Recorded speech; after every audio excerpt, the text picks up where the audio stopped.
My wife texted from her work conference extending my stay. Don't wait up. Then her boss called asking why she wasn't at the conference. I said, thanks for the information. When she came home to an empty house and divorce papers, her story suddenly changed. I, 36 male, got the text Thursday afternoon while sitting at my desk. My wife, Jasmine, 33, was supposedly at a 3-day conference for pharmaceutical sales reps. She'd left Tuesday morning all excited about networking opportunities and breakout sessions. Her text, hey babe, conference is going amazing. They added extra workshops for top performers extending till Sunday. Don't wait up. Love you. I was typing back, congrats babe, when my phone rang. The caller ID made my stomach drop. It was Howard, her direct supervisor. Hey, is Jasmine feeling better? We're concerned since she called out sick for the conference. It's a mandatory event, and missing it affects her quarterly review. I sat there for maybe 10 seconds, phone pressed to my ear. Howard breathing on the other end. Thanks for the information, Howard. I'll make sure she knows about the quarterly review impact. Wait, is she okay? She said it was a stomach bug. She's fine. Appreciate the call. I hung up, sat there staring at her text. Conference is going amazing. The line came so easy to her. No hesitation, no guilt. Even added the love you at the end like garnish on a sandwich. I pulled up her location on Find My Phone. She'd forgotten. I set it up on her phone last year when she lost it at the mall. She was at the Rosewood Hotel 40 minutes away. Not the conference hotel, which was 3 states over. Here's the thing about Jasmine. She thinks she's smarter than everyone. Always has. But she gets sloppy when she's confident. Like using our shared credit card for the hotel room. Like not checking if her location was on. Like assuming I'd never talk to Howard. Because she'd told me he creeps her out. I didn't scream, didn't throw things, didn't even feel that burning rage you see in movies. Just clarity, like when you finally understand a math problem that's been bugging you. I called my brother-in-law Tony. He's a divorce attorney. Tony, hypothetical question. If someone wanted to file for divorce in this state based on adultery, what would they need? Evidence, texts, photos, credit card statements. Why? How fast could someone get papers drawn up? This isn't hypothetical, is it? Can you have them ready by tomorrow? Danny, what's going on? Jasmine's at a hotel 40 minutes away while she's supposed to be at a conference 3 states over. Silence. Tony had introduced us 8 years ago. He'd been in our wedding party. I'll have them ready by tonight. Come by at 7. I spent the next 2 hours methodically going through our life. Not in an emotional way, more like an inventory. 7 years of marriage. No kids. She wanted to focus on her career. Wonder if that's what she was focusing on at the Rosewood. The house was mine before we married. My retirement accounts were separate. The only joint thing was checking, and that only had about $3,000 in it. We've been living parallel financial lives without realizing it. Or maybe she had realized it. Maybe that's why she was branch swinging now. I packed while making a list. Her clothes, 3 suitcases worth. Her jewelry, except the wedding ring. She could come get that herself. Her work stuff from the home office. Her exercise equipment. The photos of her family. Her grandmother's china she insisted we display but never used. I left all of it neatly in the garage, organized, labeled, because I'm not a monster. Just done. The divorce papers from Tony were beautifully simple. Irreconcilable differences. Clean split. She keeps what's hers, I keep what's mine. No alimony request from either party. Just done. I left them on the kitchen counter with a sticky note. Howard called. He hopes you feel better from your stomach bug. Then I grabbed my go bag, everyone should have one, and went to Tony's guest room. She called at 11 p.m. I didn't answer. She called at 11:15, 11:30, 11:45 a.m. 15 missed calls before she tried texting. Why aren't you answering? Is everything okay? Then Danny, please pick up then. I'm worried something happened to you. Finally, I'm driving home right now. That last one was at 1 a.m. The conference had 2 more days. Even by her lie timeline, she wasn't supposed to be back until Sunday. Update 1. So she came home to the empty house at 2 a.m. I know because she called Tony's house phone. Yeah, the man still has a landline. His wife Rita answered, told Jasmine I was asleep, and no, she wouldn't wake me. According to Rita, Jasmine went from confused to angry to hysterical in about 30 seconds. This is illegal. He can't just abandon me. I'll call the police. Rita, bless her, just said, the divorce papers on your counter suggest otherwise. Have a good night. Friday morning, I woke up to 83 text messages. I'm not exaggerating. 83. They went through the entire grief cycle. Denial. This is a misunderstanding. Howard must have confused me with someone else. Anger. You're seriously divorcing me over a miscommunication. You're pathetic. Bargaining. Can we please just talk? I can explain everything. Depression. I can't believe you're throwing away 7 years like this. Acceptance. Lol. Just kidding. She went back to anger. More anger. You think you're so smart? I want half of everything. That house is marital property. That's when I finally responded. Your signature on the prenup suggests otherwise. Oh yeah, forgot to mention the prenup. See? Jasmine had insisted on it back when we got married. She was making more than me then. I was finishing my master's and wanted to protect her assets. Funny how that works out. She called immediately. I answered on speaker while Tony sat across from me. You set me up. I'm at a conference. How did I set you up? Stop playing games. You know I wasn't. Howard had no right to call you. So you weren't at the conference. I needed a break. A mental health break. The job is stressful. And at the Rosewood Hotel? Silence. With who? Jasmine. I was alone. I just needed space to think about our marriage. And our marriage that you needed to think about at a hotel with Kevin. More silence. See, I hadn't mentioned Kevin yet. Kevin was her work friend who'd been commenting on all her Instagram posts with fire emojis. Kevin, who'd coincidentally taken sick days Tuesday through Friday according to his LinkedIn. Recruiters really need to stop posting about their team's dedication when members are clearly out. How did you? Your Rosewood reservation is under K. Patterson. You used our credit card. It's on the statement. That's not, I can explain. Cool. Explain it to the judge. I hung up. Within an hour, she'd called Tony's office 6 times. His secretary started a tally sheet. But here's where Jasmine's entitlement really started to shine. She went to my parents' house. My parents showed up crying about how I'd misunderstood and abandoned her. My mom called me. Honey, Jasmine's here crying about some conference mix-up. Mom, she was at a hotel with another man while telling me and her boss she was at 2 different places. Oh, pause. Should I still offer her tea? That's up to you, Mom. I'll give her water. Tea is for family. Later, I found out Mom gave her a single glass of tap water, listened to her sob story for exactly 5 minutes, then said, well, that's unfortunate. You should probably leave now. But Jasmine wasn't done. Oh no. She showed up at my work. My work? Security called me. There's a Jasmine here saying she's your wife and needs to speak to you urgently. Ex-wife and no thank you. She says it's an emergency. Unless she's currently on fire, it can wait. They didn't let her in, but she stood outside the building for 2 hours. My coworkers were sending me pictures from the windows. She was on her phone the whole time, probably trying to figure out her next move. That next move, threatening to expose my emotional abuse on social media. The text, if you don't meet with me today, everyone will know what kind of man you really are, how you've controlled and manipulated me for years. I forwarded it to Tony. He laughed. Let her. Discovery will be fun. She didn't post anything. Know why? Because her side piece Kevin turned out to be married. Yeah, married. His wife called me Saturday night, found my number in Kevin's phone. Is this Danny, Jasmine's husband? Soon to be ex? But yes, I'm Qley. I think we should talk. Update 2. Meeting Qley was illuminating. We met at a coffee shop Sunday morning. She brought receipts. Literal receipts. Girl had been suspicious for months and hired a PI. She had everything. Photos of Kevin and Jasmine at lunch dates going back 6 months. Hotel receipts, not just the Rosewood. Turns out they'd had their conferences at 3 other hotels. Best part? Text screenshots between Kevin and his buddy, where Kevin was bragging about his pharmaceutical sales girl who thinks I'm gonna leave my wife. Qley stirred her latte and said, Kevin makes $45 a year as a junior marketing associate. I'm a software engineer. I make 4 times that. Your wife thought she was getting an upgrade. I showed her Jasmine's text about wanting half of everything. Qley actually snorted. Half of what? Kevin's PlayStation. His 2015 Honda Civic. Oh wait, that's actually in my name too. We compared notes. Jasmine had told Kevin I was abusive. Never laid a hand on her. I was controlling with money. She had her own accounts and credit cards. We had a dead bedroom. News to me. I was probably gay because I went to the gym with my buddy Steve. Kevin had told Jasmine he was a senior executive, junior associate. He owned his house, Qley's house. He was getting divorced. He'd never even mentioned problems to Qley. He had a trust fund. His mom sometimes sent him $50 for gas. Qley looked at me.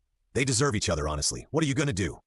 Oh, I already filed. Had the papers served to his office Friday. He's been blowing up my phone, but I blocked him. He's currently at his mother's house, probably crying into his Xbox. That's when I got a text from Jasmine. We need to talk. Kevin lied to me about everything. I showed Qley. She laughed so hard she almost spilled her coffee. Oh, now she wants to talk after she found out her sugar daddy is actually Splenda. I didn't respond to Jasmine, but she kept texting. He's married. He lied. I made a mistake. Can we please just meet for coffee? Danny, please. I know you're reading these. This is so immature. Answer me. That last one was in all caps at 2 a.m. Monday morning. I get a call from Howard. Danny, I'm really sorry to bother you, but Jasmine hasn't shown up for work, and she's not answering her phone. She's probably at the Rosewood Hotel. That's where she was during the conference. Ah, I see. Well, that's unfortunate. We'll handle it from here. Tuesday, Jasmine was fired, not for the affair, but for lying about being sick and missing a mandatory conference. Turns out 3 other reps had seen her at a restaurant with Kevin on Wednesday, when she was supposedly home with a stomach bug. They'd reported it to HR. She tried to file for unemployment. They denied it, 'cause termination for misconduct. That's when the real entitlement kicked in. She showed up at Tony's house at 11 p.m. drunk with her sister Denise. They were banging on the door screaming about fair treatment and marital rights. Rita called the cops. Jasmine told them I'd stolen her house. The cops asked for proof it was her house. She couldn't provide any because, well, it wasn't. But here's the kicker. Denise tried to secretly record the whole thing to expose police bias. She dropped her phone, cracked, and then she tried to make Tony pay for it. because it happened on his property.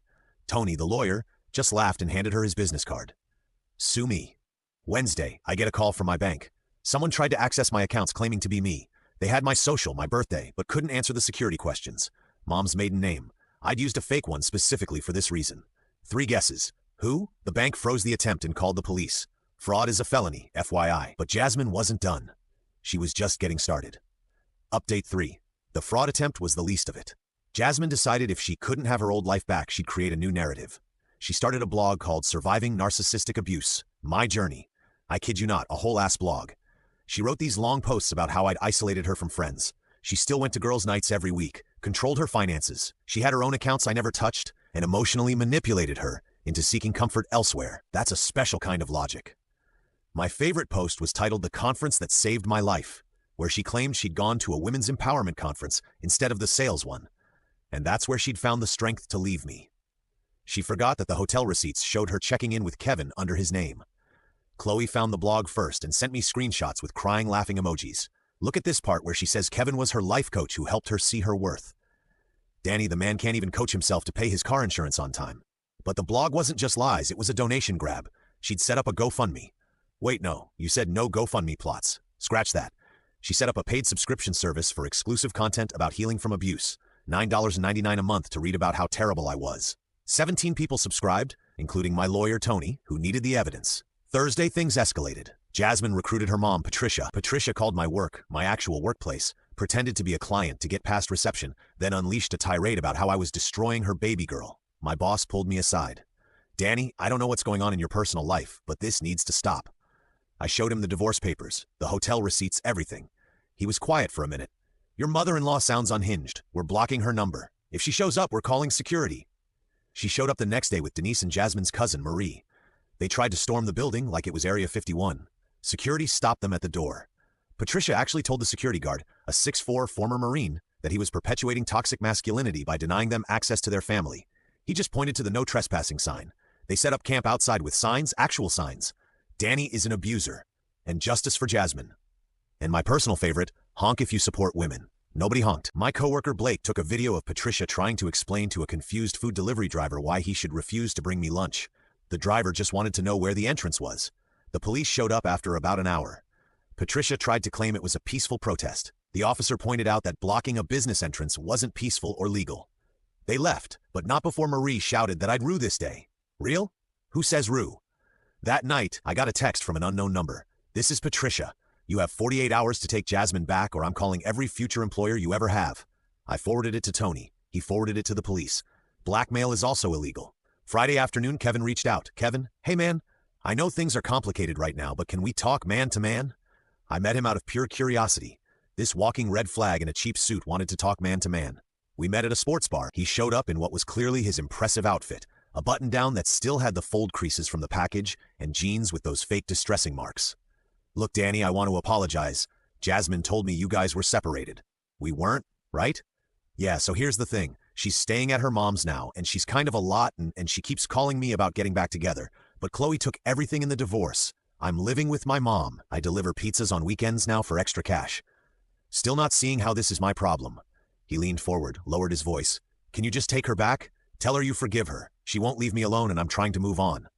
I actually laughed. You want me to take back the woman you were sleeping with so she'll stop bothering you? When you say it like that, Kevin, you made this bed. You can lie in it alone, apparently. He got angry then. You know what? You're perfect for each other. Both of you are selfish. I'm selfish for not taking back a cheater. You ruined her life. You mean I stopped financing it? You stood up to leave, then turned back. She said you were petty. She was right. She was wrong. Final update.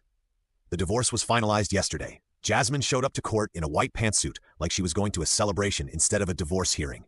She brought Patricia, Denise, and a new addition, her life coach named Skylar, who she'd apparently met online. Our lawyers presented the case. Tony had everything. The hotel receipts, the fraudulent sick days, the attempted bank fraud, the harassment, Patricia's blackmail threats, all of it. Jasmine's lawyer tried to argue that I'd emotionally abandoned her, forcing her to seek comfort elsewhere. The judge, a woman in her 60s, who looked like she'd heard everything, asked, "So your client lied to her employer, committed adultery, attempted fraud, and her family harassed the plaintiff at his workplace. But he's the problem." Jasmine actually said, Your Honor, you don't understand the emotional violence. I understand that you used a shared credit card to pay for hotel rooms with your affair partner. I understand that you attempted to access accounts that weren't yours. I understand that there's a police report for harassment. What am I missing? Silence. The divorce was granted. Clean split as per the prenup. Jasmine got nothing except what she came in with. She has to pay my legal fees, $8,700. Outside the courthouse, Patricia started her usual screeching about injustice, but this time, Jasmine stopped her. Mom, just stop. It's over. Patricia looked shocked. But baby, we can appeal. We can. With what money? I don't have a job. Kevin's broke. It's done. For a second, I thought maybe she'd finally gotten it. Then she looked at me. I hope you're happy. You got everything you wanted. I wanted a faithful wife. I settled for a quick divorce. Skylar, the life coach, tried to interject. This is all part of the universe's plan. Qley, who'd come to watch the proceedings, cut her off. The universe's plan was for your client to keep it in her pants. She failed. Last I heard through mutual friends, Jasmine is working at a mall kiosk selling phone cases. She's still living with Patricia, who charges her rent. Kevin got back together with his ex from high school who has 3 kids from 2 different fathers. Patricia got arrested for keying someone's car in a dispute over a parking space. Denise started her own blog about surviving toxic family. The irony. Marie is reportedly writing a screenplay about the whole thing. Howard sent me a LinkedIn message saying they still haven't filled Jasmine's position because her reputation preceded her everywhere. As for me, I'm doing fine. The house is quieter. I got promoted. Turns out my boss was impressed by how I handled the whole thing professionally. I started seeing Amber, a teacher who thinks the whole story is insane and regularly asks, wait, she did what? Tony framed the divorce decree next to his law degree. He says it's the cleanest case he's ever handled, where the opposition basically prosecuted themselves. Last week, I got one final text from Jasmine. For what it's worth, I did love you once. I wrote back, cool. Then I blocked her number. Life goes on. The only thing I sometimes think about is how easy it was for her to lie. Conference is going amazing, like breathing. Makes you wonder how many other conferences were just 40 minutes away. But you know what? Not my problem anymore. Oh, and fun fact, the Rosewood Hotel sent me a thank you card. Apparently, I'd accrued enough points from her charges to earn a free weekend stay. I'm taking Amber there next month. She thinks that's hilarious. Thanks for following along. Remember, when someone shows you who they are, believe them. And always check those credit cards.